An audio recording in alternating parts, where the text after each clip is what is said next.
저는 본문 말씀을 가지고 인생의 문제를 해결하신 예수님이라는 제목으로 하나님의 말씀을 전하도록 하겠습니다. 확실히 이 배움이라는 것이 참 중요해요. 우리 진선이 집사가 찬양을 별로 그렇게 썩 잘하지는 못했는데 찬양 신학교 가면서 아주 찬양 인도도 잘하고 또 찬양도 아주 힘있게 하는 것을 목사님은 알아요. 여러분들도 알 거예요. 그죠? 한 2주, 3주 다녔는데 벌써 변화가 있잖아요. 그래서 변화라는 건 이렇게 중요한 거예요. 결단하는 거예요. 결단하면 결단이 힘들어지겠지. 결단하면 성령께서 이끌어 가세요. 이게 믿음이라는 거예요. 마음 먹기가 힘들지 마음 먹으면 벌써 50%는 작정한 거예요. K 아다라는 요리 작가가 있는데 그분이 책을 하나 썼어요. 영적 치유라는 책입니다. 그녀는 책 서두에 이렇게 썼습니다. 상처를 해결하지 못하는 이유는 무엇일까요? 이렇게 질문을 던지면서 자기 얘기를 씁니다. 이분은 첫 남편하고 약혼 반지를 낄 때 그 반지에 새겼어요. 우리의 사랑은 영원하리. 결혼이 6년 됐어요. 그런데 남편이 이 K 아들을 때렸어요.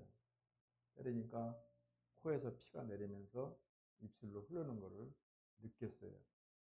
K 아들은 너무나 흥분이 돼서 참지 못하고 목사님을 찾아갑니다. 목사님, 제 남편이 때렸어요. 목사님이 기도를 하고 상담을 잘해줘야 되는데 뭐라고 하냐면, 그러면 당분간 별거하시는 것이 좋겠습니다. K 아들은 이 말을 듣고 별거를 시작합니다. 아이들이 둘 있었는데 두 아이들은 K 아들가 이렇게 기르기로 하고 별거를 시작합니다. 별거를 하는데 아들은 결혼 당시의 꿈이 부모님들이 이렇게 행복하게 사는 모습을 보면서 아들도 낳고 골프도 치고 신앙생활을 하면서 행복한 삶을 꿈꿨는데 현실은 전혀 다른 거예요. 처음에는 이렇게 아무 생각 없이 별거를 했는데 그것이 결국은 자기가 상상치 못한 그러한 세계로 이끌었습니다. 남편은 잠시 전화를 합니다. 그리고 말을 합니다. 여보, 나 죽고 싶다고, 자살하고 싶다고. 아들은 그러는 거예요. 그러면 죽으라고. 죽어야 내가 당신의 유산을 받을 거 아닙니까? 남편은 그 말을 듣고 너무 힘들어하는 거예요. 또 전화를 합니다. 여보, 나 정말 죽을 것 같다고. 이렇게 아내한테 위로받고 싶어서 전화하는데 아내는 쌀쌀하게 냉정하게 그때마다 남편에게 말을 합니다. 그렇다면 가서 그렇게 하세요. 당신이 죽어야 내가 유산을 받을 거 아닙니까? 남편의 상처는 전화를 할 때마다 편지를 보낼 때마다 더욱더 깊어지는 것 같더니 결국은 자살합니다.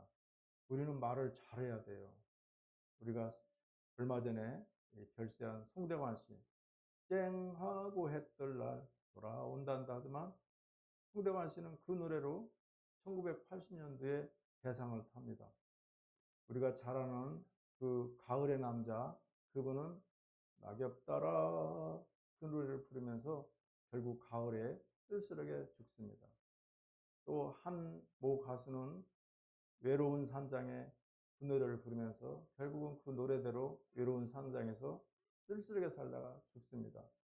노래뿐만이 아니라 우리는 우리에서 나오는 말이 항상 긍정의 말, 그리고 희망의 말, 꿈의 말을 해야지 별건 아내에게 나 죽겠다고, 외롭다고, 죽고 싶다고 하지만 결국은 그 말에 상처를 내서 남편은 죽고 맙니다.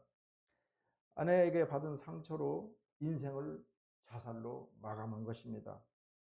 그러나 아들은 상처를 주었고 자신도 상처를 받았지만 남편의 자살로 인한 상처, 남편과 별거로 인한 두 아들에게 준 상처, 그 후에 계속 정결치 못한 삶으로 인해 아들에게 주어진 상처를 주님에게 치유받습니다.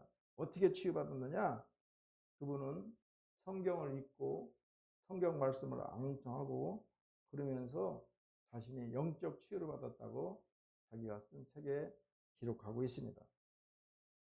미국의 개혁교회 대표이며 대표적인 저서 베스트셀러 작가, 적극적인 사고방식의 저자인 노먼 핀센트 목사님은 이렇게 말합니다. 모든 문제는 반드시 푸는 문제가 있다. 끊임없이 생각하고 찾아라. 이렇게 우리에게 권면하고 있습니다. 예수님은 이미 인생의 문제를 해결해 놓으신 것입니다. 본문은 예수님이 갈릴리 바닷가의 산에서 수많은 무리에게 하신 사역입니다. 백부장 하인의 중풍병을 고치고 예수님은 자기의 수제자 베드로의 집에 들어갑니다. 베드로의 집에 가보니 그의 장모가 열병으로 앓아누워 있는 것입니다. 당시에 열병은 치료가 안 됐어요. 유대인들의 탈무드에는 이러한 글이 있습니다. 그 할라카에 따르면 열병을 앓고 있는 사람과는 마시지도 접촉돼서도 안 된다고 가르치고 있습니다. 목사님이 어려서 장티불스 걸린 사람 봤는데 다 설사하는 거예요. 한 일주일 쫙쫙 마르면 사람이 죽습니다. 그런데 그 역병이 한번 돌으면 동네에 다 돌아보내는 거예요. 그래서 그 집은 딱 붙여가지고 못 가요. 유대인들이 이러한 걸 알기 때문에 이 할라카에서 열병이 있으면 그 사람과 만나지도 접촉하지도 같이 음식도 먹지 말라는 거예요. 예수님은 그걸 알았어요. 그렇지만 그 규정보다도 더 중요한 것이 사람을 고치는 것이 우선이라면서 베드로 장모의 손을 잡습니다. 베드로의 손을 만지는 순간 베드로 장모는 열병에서 낫고 그 즉시 예수님을 수종됐습니다. 예수님은 이 귀신자들의 귀신을 쫓아내고 모든 병든 자들의 병을 고쳐주었습니다. 이것을 본 베드로 장모는 동네에 있는 모든 귀신 들린 사람들, 병든 사람들을 다 불러왔습니다. 그 당시에도 의사가 있었어요. 누가는 의사였습니다. 그래서 사도 바울과 동행하면서 사도 바울의 주치의였어요. 마찬가지로 그 당시에도 예수님과 같이 이렇게 기도로 병을 치료하는 것도 있습니다.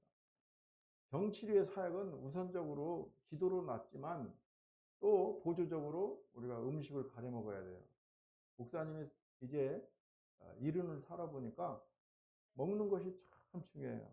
막 술 마시고 우리 산형 태영자가 이렇게 건강하게 사는 거는 15년 전에 우리 태영제는 어떤 줄 알아요? 술을 얼마나 마셨는지 목사님 가면 목사님 할렐루야 이래요. 우리 산영이는 같이 술 먹었어요. 근데 산영제가 더 멀쩡했어요. 그런데 10년이 지나가더만 산영이는 점점점 이르고 태영제가 이제 아주 영적으로 맑아졌어요. 그러면서 담배도 얼마나 펴대는지 산영제도 담배를 도상 끼고 있어요. 내가 쏙 뽑지. 이제 안 갖고 다녀. 집에서 피겠지. 지금은 안 펴요. 술 안 먹죠. 담배 안 피죠. 삼둥에 그 거지 같은 여자들 안 오죠. 또 목걸이 이렇게 다는 80 먹은 할머니 돈 받으려고 와요. 그런 거 다 끊어지니까 건강하게 사는 거예요. 지금 이제 당뇨하고 치매기가 있는데 목사님이 커피 달달한 거 먹지 말라고 그러는데 이 단 거를 좋아하면 당분이 혈액순환을 방해해요. 그래서 치매가 오는 거예요. 먹는 거, 그 다음에 또 행동하는 거 이런 거 끊으니까 우리 두 분이 이렇게 건강하게 사는 거예요. 우리가 살아갈 때 이렇게 먹는 거랄지 또 여러 가지 성경에서 하지 말라는 것들 이런 거 금하면 우리가 장수할 수가 있습니다. 그래서 베드로 장모가 병든 사람들, 또 귀신 들린 사람들, 목사님 어렸을 때는 귀신 들린 사람이 왜 이렇게 많은지 몰라요. 그 귀신 들린 여자를 건드려 가지고 그 젊은 여자가 막 임신해 가지고 그 추위에 떨어 있는 거 지금도 생생해요. 귀신 들린 사람들 왜 이렇게 많은지 몰라. 그리고 옛날에는 얼어 죽은 사람 많았어요.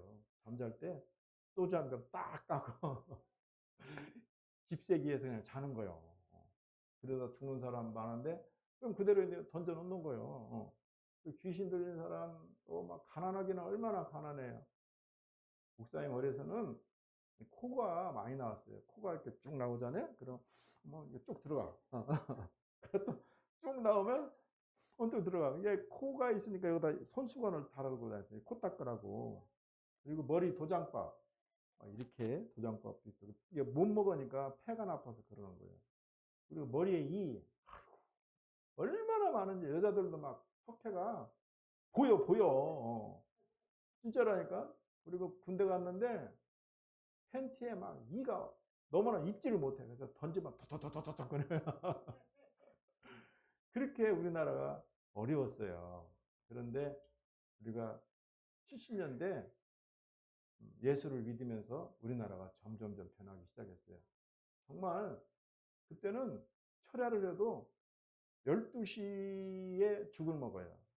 죽 먹고 죽 끊으면 1시부터 또 막 찬양하고 2시 반까지 기도해요. 정말 열심히 했어요. 우리나라를 살린 거는 정말 예수님이 살린 거예요. 우리나라 그때 내 기억으로는 1974년도 주한역 지을 때 국민소득이 1,000불이었어요. 그래가지고 얼마나 큰 잔치를 했는지 모르는데 그때 문세광이가 유경수 여사를 총을 쏘고 죽였죠. 어쨌든 1974년대 1,000불 소득에서 막 잔치를 벌였는데 지금 우리나라 소득이 얼마야? 3만 불이 넘어요. 진짜 잘 살아요. 그거는 우리 예수님이 이렇게 만들어 놓은 거예요. 지금 데모 오는 것도 우리나라를 만든 정체성이 누구냐? 우리가 잘나서 된 게 아니에요. 하나님께서 때가 되면 미국과 소련을 통해서 우리나라를 독립시킨 거예요. 우리가 준비가 안 된 거예요. 결국은 미국이 예수 믿는 사람이 와서 하나님의 뜻대로 우리나라를 이렇게 독립시켜 놓은 거예요. 일본 사람들한테. 그렇기 때문에 우리의 뿌리가 어디 있어? 예수님에 있는 거예요. 그래서 지금 이 좌파들이 막 29명 탄핵시키고 막 그러는 건 뭐냐면 우리가 가만히 있어서는 안 돼요. 그렇게 되면 우리는 완전히 중국 되는 거예요. 중국. 그래서 우리가 6.25 때도 당신 예수 믿어 안 믿어 예수 믿는다고 그 자리에서 창으로 죽였어요. 나 예수 안 믿는다고 하면은 동무는 이리 오라이 거기서 살려주고 제 앞니 바로 화성 여기서 그랬어요. 그만큼 말 한마디가 우리 사람을 살리고 죽이냐 했던 것이 바로 예수님 때문에 그런 거예요. 그럼 우리는 지금 이 어려운 시대에 가만히 있어서는 안 돼요. 기도해줘서 나라가 공의와 정의가 하속하게 살 수 있도록 우리가 기도하면 하나님께서 역사하세요. 지금 세상에 얼마나 어려워요. 지금 보잖아요. 우크라이나도 자국에 힘이 없으니까 미국의 트럼프하고 푸틴하고 직접 협상하잖아요. 우크라이나 빼놓고. 그래가지고 휴전한다는 거예요. 내가 힘이 없으면 결국은 약육강식으로 가는 거예요. 내가 힘이 있어야 돼요. 내가 서 있을 때 옆에 나라도 우리를 두려워하지. 이 부분 지금 핵을 보유하고 있어요. 트럼프 대통령이 핵 보유를 인정하잖아요. 그러니까 보단만 누르면 인천은 그냥 나가버리는 거예요.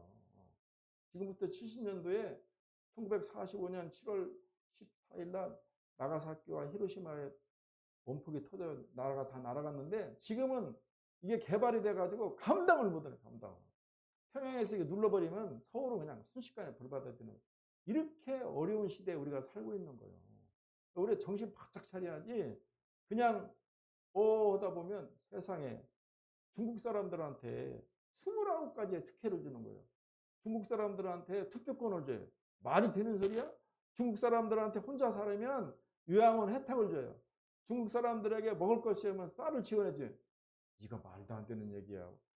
돈 걷어가지고 왜 우리 중국 사람들입니까? 이거 우리 정신 바짝 차려야 돼요. 황교안 총리가 그분 총리라는 사람이에요. 교회 전도사인데 그분이 헛소리하는 거 아니에요. 그분이 말할 때는 이 투표가 부정선거가 있다는 거예요. 그래서 명백한 증거를 잡지 못해서 그러지 이 컴퓨터로 다 조작을 한다는 거예요. 그러니까 우리가 정신 바짝 차리지 않으면 다가 그냥 넘어간다니까. 넘어가면 우리 예배 못 드려요. 지금 3년 전에 코로나 걸렸는데 이 구청에서 이맘때면 꼭 와. 그래서 내가 오지 말라고. 예배 시간에는 오지면 안 됩니다. 예배 방해죄라는 법이 있어요. 보여줬어. 예배 전에 오셔가지고 점검하세요. 그러니까 한 3년을 그러니까 교회가 꼼짝을 못 하는 거예요. 이것이 그러면 내가 그러는 거예요. 그러면 지하철은 사람이 막 비비고 아야아야 하는데 거기는 코로나 안 걸리냐 이거야. 교회는 거리 두고 있는데 자기네도 멍해. 왜 교회만 갔다가 이렇게 단속을 하느냐. 우리 마스크 다 쓰고 한 칸씩 띄고 다 했는데 그러면 지하철도 가서 빼 가서 점검을 하고 이게 공산당이 하는 거예요. 우리가 정신 바짝 차리고 기도해서 지금 많은 사람들이 일본은 벌써 다 협상했잖아요. 트럼프하고 관세 다. 우리 그런 거 해야지 지금. 다 어려워. 식당 가면 사람이 없어요. 우리가 정말 예수님이 문제를 다 해결했기 때문에 우리가 기도할 때 하나님이 우리를 도와주시는 것입니다. 이 치료하고 문제 해결은 우리의 믿음대로 되는 것이 신앙의 원리입니다. 13절 말씀을 함께 읽습니다. 예수께서 백부장에게 이르시되 가라 내 믿음대로 될지어다 하시니 그 즉시 하인이 나으리라. 하나님의 능력은 우리가 믿는 만큼 나타납니다. 믿음과 하나님의 능력과는 아주 밀접한 연관이 있습니다. 하나님의 능력은 우리의 믿음에 비례해서 나타납니다. 우리가 절반만 믿으면 절반의 능력만 나타나요. 우리가 완전히 믿으면 하나님은 온전한 능력을 우리에게 표하십니다. 그러므로 우리에게 중요한 것은 먼저 믿는 것입니다. 어거스틴은 이렇게 말합니다. 믿지 않는 자에게는 하나님도 어쩔 수 없다 이렇게 말하고 있습니다. 하나님을 믿기만 하면 우리는 어디에 있든지 어떤 순간에도 하나님의 능력을 체험할 수가 있습니다. 그러나 하나님께서 우리를 위해서 아무리 많은 큰 능력을 준비하고 계셔도 우리가 믿지 않으면 아무 소용이 없는 거예요. 우리가 하나님의 능력을 체험하려면 그만큼 준비해야 됩니다. 기도 반드시 필요해요. 그리고 하나님의 능력을 원한다면 믿는 대로 될 것이라는 이 믿음의 확신을 갖는 것이 매우 중요합니다. 믿음대로 되는 것, 그것이 신앙의 원리입니다. 금년도에 그 목사님이 1월 1일 날 말씀 뽑잖아요. 우리 문집사랑 안 와가지고 며칠 있다가 뽑았는데 너무 좋은 거야. 기도하는 대로 된다는 거예요. 난 오래 좋겠네. 너무 잘 되면은 교만해질 텐데. 그래서 걱정했는데 진짜 난 진짜 희망을 안 가졌어요. 그 먼 저기에서 왔다 갔다 하는데 올해 인천으로 옮긴 거예요. 이게 하나님의 은혜예요. 정말 하나님의 은혜예요. 하나님이 안 도와주시면 안 되는 거예요. 우리는 믿음을 가지고 기도할 때 하나님께서 그런 생각을 주시고 하나님께서 역사하시는 걸 믿으시기 바랍니다. 마가복음 9장 23절 말씀입니다. 예수께서 이르시되 할 수 있거든 무슨 말이냐? 믿는 자에게는 능치 못함이 없느니라 하시니라.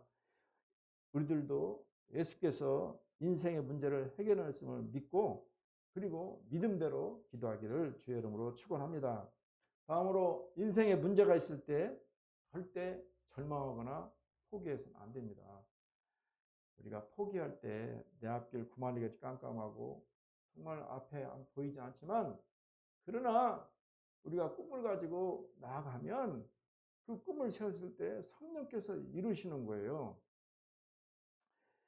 문제 때문에 절망하거나 절대 포기해서는 안 돼요. 사람이 이 영적인 것이라 내가 생각하지 못하는 많은 일들이 너무나 많아요. 쥐와 고양이에 관한 이솝우화인데요. 쥐가 어느 날 친구를 만나기 위해서 숲길을 걸어가고 있었어요. 한참 걸어가는데 고양이가 살이 쪄가 이만해요. 야옹 나니까 쥐가 아이쿠 나 살려라고 막 도망갔어요. 근데 쥐가 고양이 속도를 따라갈 수 있어요? 야옹 야옹 하면서 가니까 쥐가 막다른 골목에 다쳤어요. 주여 제 목숨을 살려주세요. 간절히 기도하니까 하나님이 쥐에게 지혜를 줬어요. 그 지혜를 받고서는 이 쥐가 고양이 앞에 담대히 가는 거야. 고양이가 깜짝 놀라가지고 이거 봐라. 이게 나한테 달라드네. 그러니까 쥐가 고양이 귀에다가 대고 그런 거예요.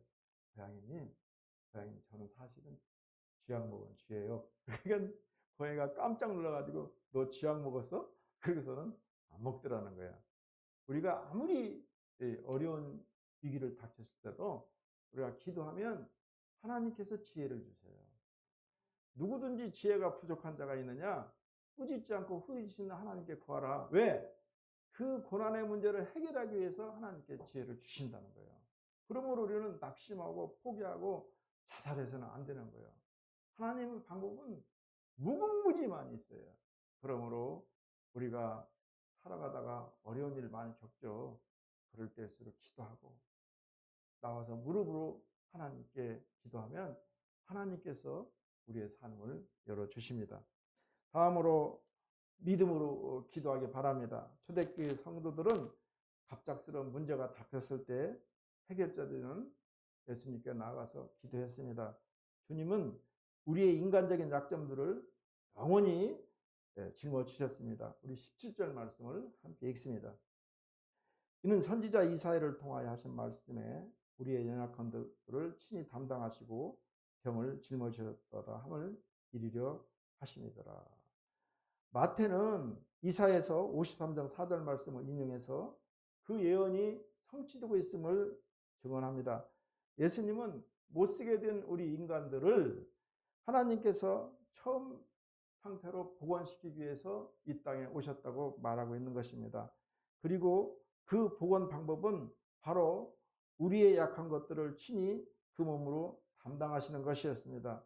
자녀가 아플 때 부모의 마음은 우리 건우가 아프면 차라리 내가 아프다 그런 마음이 우리 박수사님 마음에 들어갈 거예요. 아무리 미워도.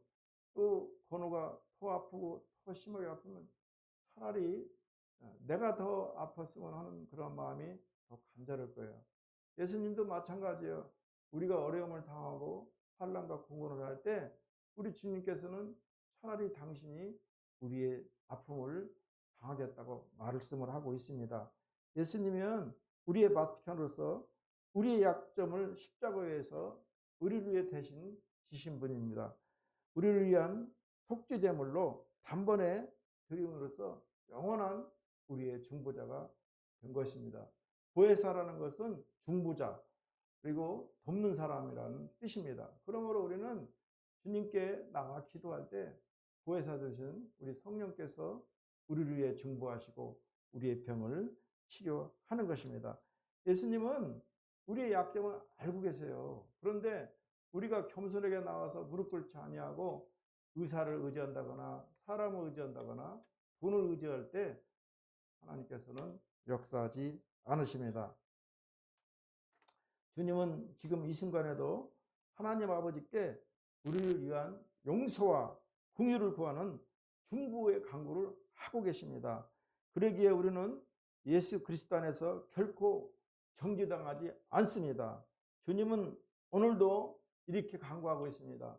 수고하고 무거운 짐진 자들아 다 내게로 오라.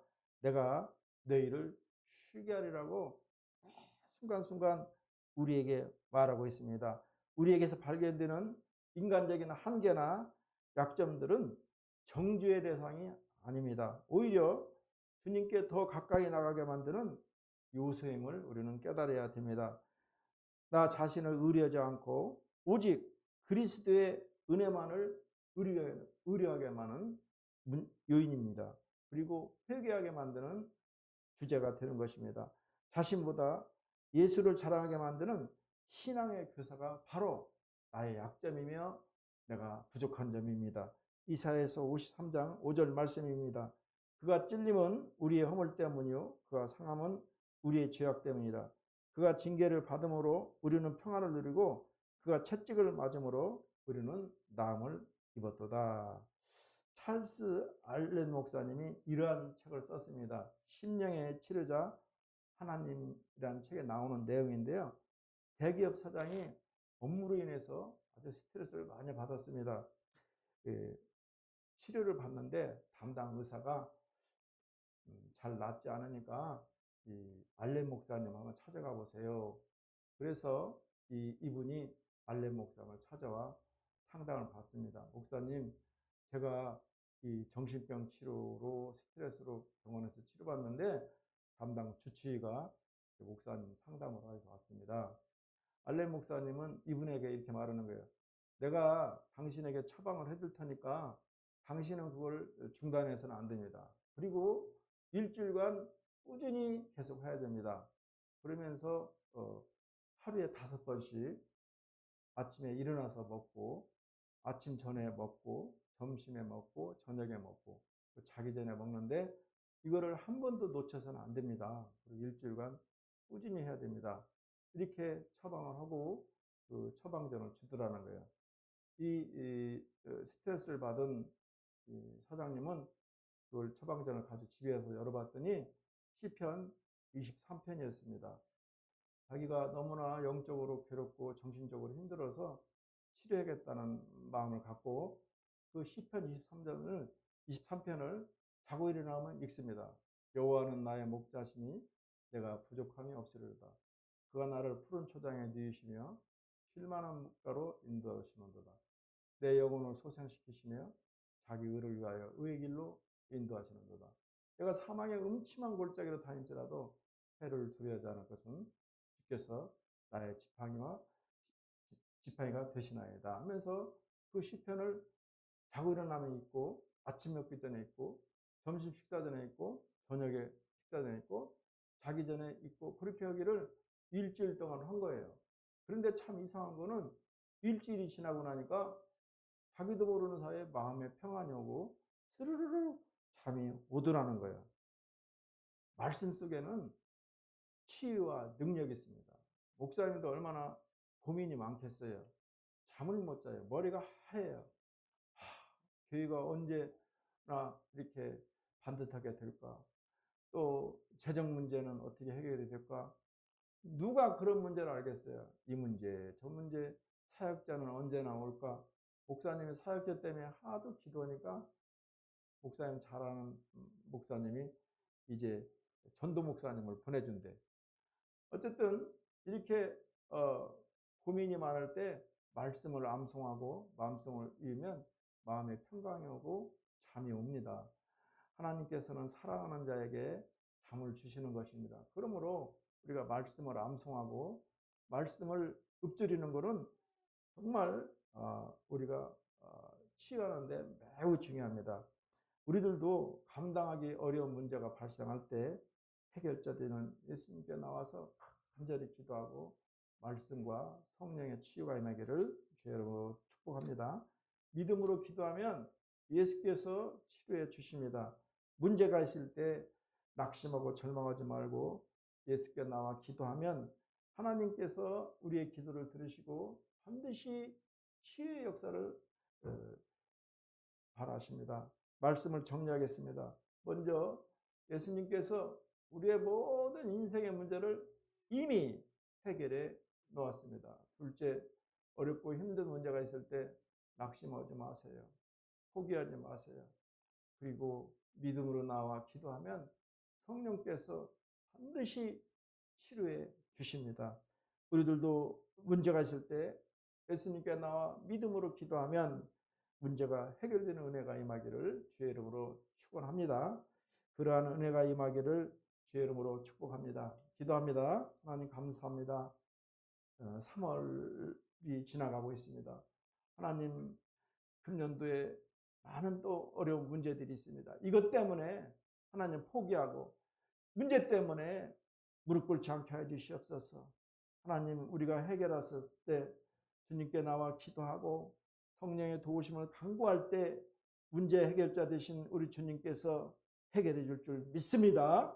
우리의 질병을 치유해 줍니다. 우리의 또 앞길을 열어 주십니다. 만남의 축복이 있습니다. 주여 도와주옵소서. 예수님의 이름으로 기도합니다. 아멘. 우리 말씀을 생각하면서 주의 일창하고 합심하여 기도합니다. 주여! 할렐루야!